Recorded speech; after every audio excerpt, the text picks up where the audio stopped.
Good morning. Happy Friday. We are continuing our season reviews, and I'm really excited about this one. Today, we're going to be talking about Yegor Chinakhov, everyone's favorite Russian rookie. That's what's coming up today on Locked on Blue Jackets. Locked on Blue Jackets, your daily podcast on the Columbus Blue Jackets, part of the Locked On Podcast Network. Your team every day.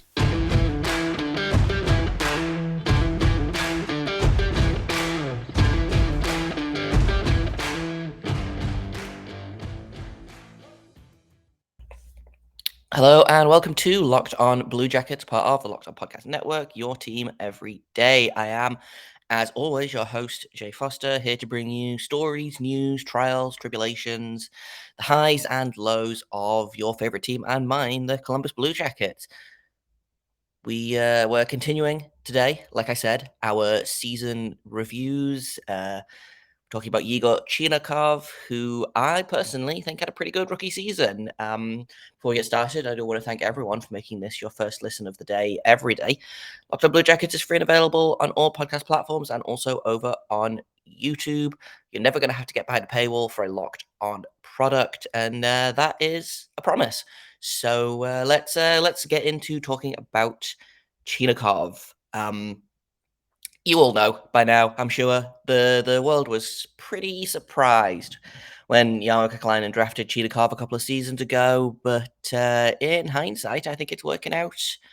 It's working out pretty well. He was an overager that the Blue Jackets picked 21st overall, I believe. Yep, 21st overall after not being drafted the year previously.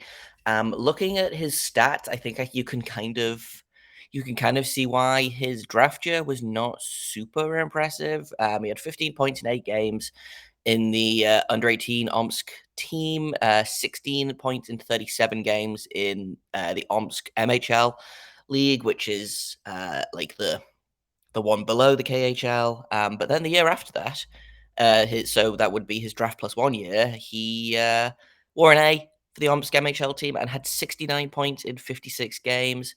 Had 1 point in 4 games in the playoffs as well. 27 goals. So you can kind of see that where Yarmo was coming from. And we've talked a lot before as well to a bunch of different draft guys that Columbus just likes to draft skill. And that's one thing that Chinakhov has is skill. And his shot is maybe one of the best on the team, bar, the obvious guys. He just needs to be surrounded by guys that can complement that, I think. But we're gonna talk about that in a little bit. Last season, Chinakhov, I don't believe, started the season with the Blue Jackets.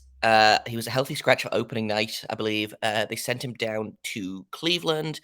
He played 1 game, scored 1 goal, and then came back up and ended up playing 62 of the 82 games. He was injured for a little while of that, I think, so it wasn't all healthy scratches. In fact, I think he was only healthy scratched for a couple of games, and then he took a knock at near the end of the season, I believe. But he had 14 points in 62 games, 7 goals, 7 assists, which I think is people expect first round picks to come out and have 60, 70 point seasons immediately, but that's just it's not realistic. So would I have liked a little bit more offense from Chinakhov? Yes. However, I feel like he was kind of under the same constraints that Kent Johnson was at the end of the season, where it's tough to produce when you're not getting a ton of ice time. Like he moved up and down the lineup a lot as well. I'm just pulling up his stats. So like in 1 game he played 9 minutes. In the next game he played 18. He played 7 minutes, 50 seconds. He played 6:51, or he played 16:26. Like there's just a wild variation between ice times here, and I think that's probably a little bit. I think the ensuing line mix up, but honestly, I think he was at his strongest when he was playing with Sillinger and Voracek. I really liked that line. I think it was one playmaker, two scorers, and yeah, maybe it wasn't as defensively sound as it could have been, but I think it was a lot of fun anyway. So we'll in a minute we'll talk a little bit more about Chinakhov's development, what I would like to see from him next season, and kind of maybe how he fits into the team. But first, I've got to tell you about Bet Online because it is the fastest and easiest way to check on all of your betting needs. You can find all your favorite sports and events at the number one online source for odds, lines, and games. You can find reviews and news of every league, including the MLB, the NFL, the NBA, the NHL. They've got combat sports, they've got esports, even things like golf. I know golf is happening right now. So if you want to put some money on, gosh, I don't know, Tiger Woods, then you can do that at BetOnline. It continues to be the top online resource for all your sports wagering information, from live in-game betting, scores, and podcasts. They've got you covered. So you can head to betonline.net today or use your mobile device to learn more about the action happening today. BetOnline is where the game starts, so run, don't walk. So the thing about sophomore seasons is, they call it a sophomore slump for a reason. And I think part of the argument for this is in rookie seasons, I think teams tend to give players not enough credit. Like you saw, I think the most notable one for me would have been Dylan Larkin's rookie season. No one realized how fast he was, and by the time they did, it was too late. His sophomore season, he had a bit of a slump because teams were like, right, this kid is super fast. We've got to deal with that. And I don't necessarily see that happening with Chinakhov, just because I I don't necessarily think the team saw him as a threat to begin with. So it could be an interesting start to the season for Chinakhov. Hopefully, he spent the summer working hard, training, putting a little bit of weight on. He's coming in at about 190 pounds, I think. So probably a little bit more room to grow. But again, he's kind of a skinny guy anyway. So maybe they just have to kind of live with that. But I would love to see him come in and challenge for one of those top six wing spots. Unfortunately, there's a lot of competition for those at the minute, especially because they've added a brand new left winger, which I believe is Chinakhov's preferred wing. Uh, well, Elite Prospects has him as a right wing. So, oh, and so does NHL.com. He played on the left for most of the season, I believe. So, we'll see how that shakes out, but it could, like I said, it could get a little interesting there at the top. I'm just looking at the 300 wingers that we have, and you'd like to see Gaudreau, Voracek, Bjorkstrand, uh, Johnson in those top four positions. Honestly, and then you've got Nyquist, you've got Eric Robinson, you've got Chinakhov, you've got Brendan Gaunce, you've got Emil Bemstrom, you've got Patrick Laine, who I didn't even mention. So you've got 5 or 6 potentials for those spots. Like maybe you move Johnson to center. I don't think you should, but right now we've got a lot of wingers competing for those spots. So it could get a little interesting in terms of who deserves those spots. Something else as well is that obviously Chinakhov is waivers exempt at the minute, so it could turn into a situation of the team doesn't want him sitting, so they send him down. Um, and I'm kind of the same mind of, yesterday I talked about Carson Meyer and how I'd rather have him playing, you know, 20 meaningful minutes in Cleveland than playing like 8 checking minutes in Columbus. And I'm kind of the same opinion with Cheetakov. I don't know if he's going to get the ice time just because they have so many wingers. And I feel like looking at the list, he might be the odd guy out. Maybe he'll surprise us. Maybe he'll come in and blow the team away, and everything will be fun. I would love for a world as well where the third line is also an offensive threat. I feel like we're kind of skewing more towards that as a league anyway. Is the thing. Like there was for a long time, like since I got into hockey in 2013, it was basically no one. It was the top six and the bottom six, and roles were very, very different. I would love to have four lines that could be considered a top six. And we're kind of moving away from having that fourth line grinding role from just going out and causing problems. The third line is kind of there to score a little bit more. So maybe he tops out at being a really good third line winger. And scores. If we could get 15 to 20 goals out of Chinakhov, and I do think he could be a 20-goal scorer in this league, then that's a win for me, honestly. So maybe that's where the team goes. Again, we don't have, or Columbus doesn't have, a lot of grinding, which I'm a big fan of. I don't, I've talked about it before. I'm probably going to talk about it again. I don't like players that just kind of grind and make it hard for the other team to play versus going out there and scoring goals. Like that was my problem with the Olivier signing, is that he's not going to score goals for this team. He's going to go out there and he's going to cause problems. And I get the argument of, oh, the Blue Jackets got bullied. No, they didn't.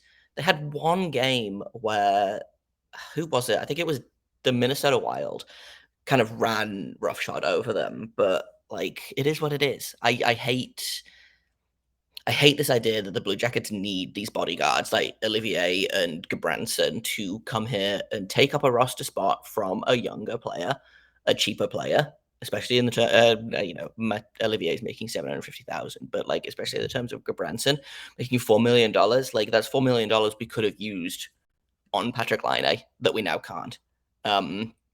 And now it looks like if we want to keep Patrick Laine, we're going to have to trade like a Gus Nyquist, or people keep floating around the idea of trading Oliver Bjorkstrand, but I don't. I hate that.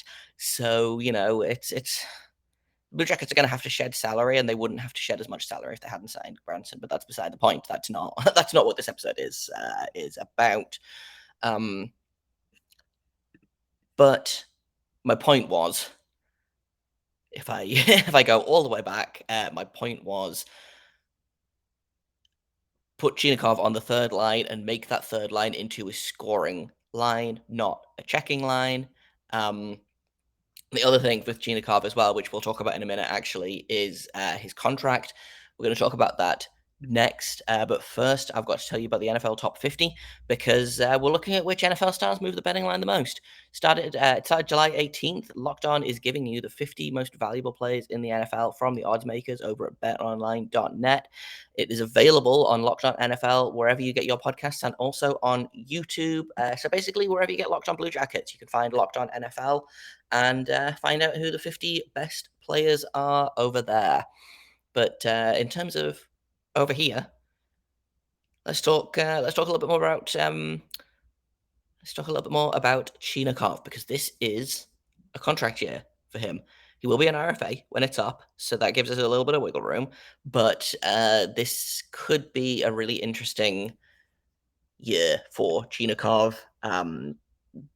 Luckily, the Blue Jackets don't have a ton of contracts that need restructuring at the end of this upcoming season. Nyquist is done, but I assume he will be moving on or potentially retiring. Or if they can re-sign him for cheap, then sure. But $5.5 million is coming off the books for Nyquist.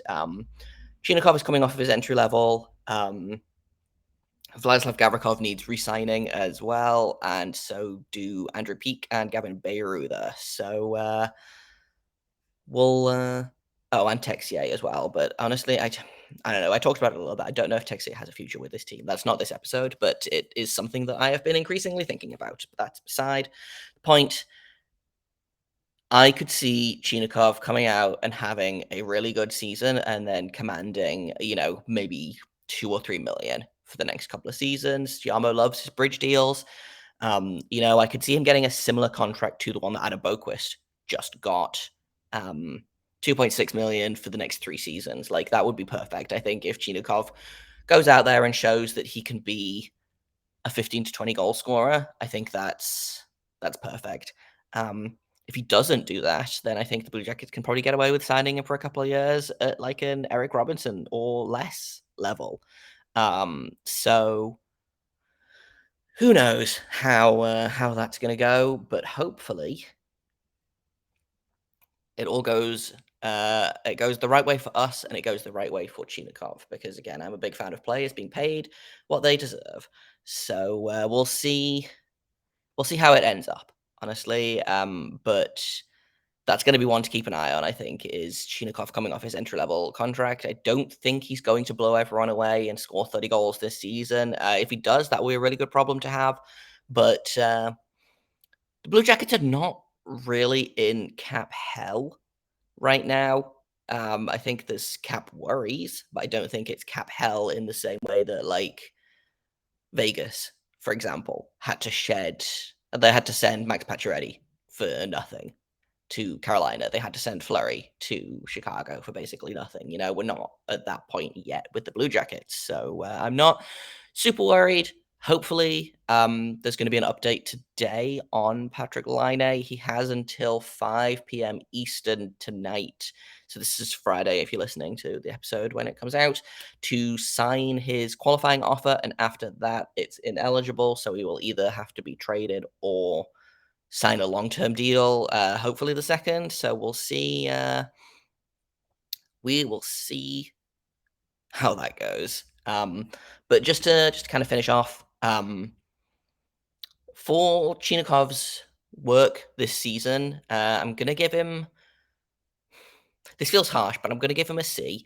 I think he has way more to give. I think, yeah, okay, some of the things that happened this season were out of his control, the injury, the not getting enough ice time. But I think those are all things that he has to or the ice time specifically, he has to fight against. Next season, he has to come out and he has to say, listen, I deserve to be on this team.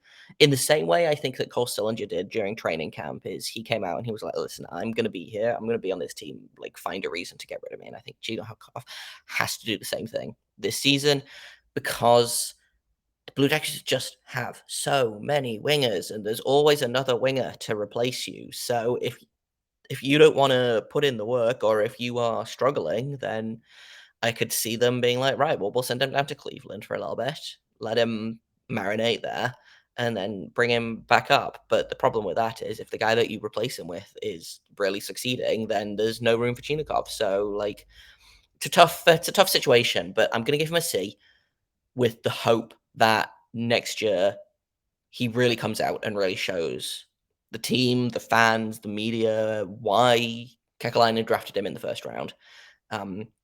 Because I really do believe that he deserves to be here. I think he had a solid rookie season. Yeah, it didn't, break records or really move the needle outside of Columbus, but I don't know. I like the kid. I think he's got a spark. He's got something that you can see is fighting to get out, and hopefully next season we get to see a little bit more of that.